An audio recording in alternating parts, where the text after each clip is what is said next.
ভারতের অযোধ্যায় ভেঙে ফেলা ঐতিহাসিক বাবরি মসজিদ পুনর্নির্মাণের ঘোষণাকে ঘিরে আবারও তীব্র উত্তেজনা ছড়িয়ে পড়েছে ভারতের রাজনৈতিক অঙ্গনে, আর সেই অস্থিরতার কেন্দ্রে রয়েছে পশ্চিমবঙ্গ।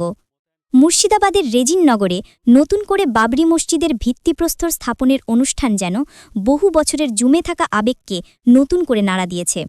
ঠিক ১৯৯২ সালের সেই ধ্বংসের স্মৃতি আবারও সামনে এসে দাঁড়িয়েছে, আর রাজ্যের রাজনীতি মুহূর্তেই উত্তপ্ত হয়ে উঠেছে। তৃণমূল থেকে সাময়িক বহিষ্কৃত ভরতপুরের বিধায়ক হুমায়ুন কবিরের উদ্যোগেই এই ভিত্তিপ্রস্তর স্থাপন।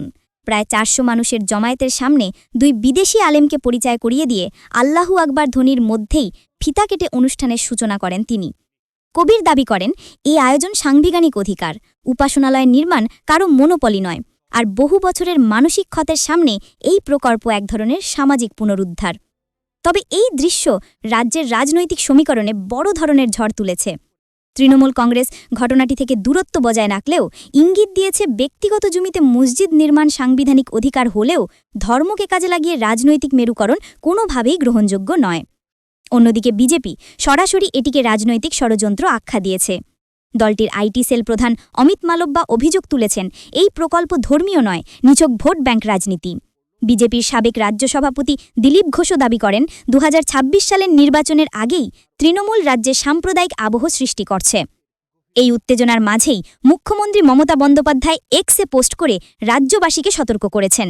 তার ভাষায়, যারা সাম্প্রদায়িকতার আগুন জ্বালানোর চেষ্টা করছে তাদের বিরুদ্ধে সতর্ক থাকতে হবে। বাংলার মাটি কোনোদিনই বিভেদের কাছে মাথা নত করেনি, এবারও করবে না। রেজিননগরের মাঠে হয়তো কোনো সংঘর্ষ ঘটেনি, কিন্তু রাজ্যের রাজনৈতিক পরিবেশে যে অদৃশ্য স্ফুলিঙ্গ সৃষ্টি হয়েছে তা সামনের দিনে বড় ধরনের প্রভাব ফেলতে পারে, এমনটাই মনে করছেন বিশ্লেষকেরা। বাবরি মসজিদের পুনর্নির্মাণের প্রতীকী ঘোষণা আবারও প্রমাণ করল যে ভারতের ধর্ম, রাজনীতি ও জনমতের সম্পর্ক এখনও কতটা সংবেদনশীল, কতটা প্রভাবশালী।